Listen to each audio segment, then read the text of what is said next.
31-то коло на првата македонска фудбалска лига им пресуди на два поранешни шампиони кои од следната сезона ќе играат во втората македонска фудбалска лига. Работнички и Македонија Ѓорче Петров се нови второлигаши откако вчера романтичарите одиграа 2-2 против Брера во Струмица, а пак лавовите беа декласирани со 1-4 од Тиквиш.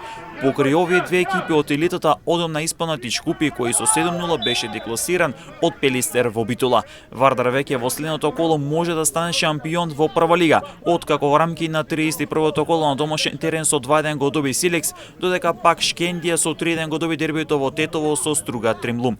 Арасими и Башкими ги поделија бодовите откако одиграа 1-1, па и натаму не се сигурен за директен опстанок во елитата на две кола до крајот. Вардар е лидер со 77 бодови, 6 повеќе од Шкендија која е втора, а пак Струга е трета со 62 бодови на своето конто. Силекс сигурно ќе заврши на четвртото место, а сега има 53 бодови. Тиквиш го избира опстанокот на две кола до крајот. Тимот од Кавадарци е пети со 44 освоени бодови. Башкими со 41 бод е шести, Арсими е седми со 40 бодови, па на две кола до крајот ќе бараат бодови за директен опстанок во првата лига.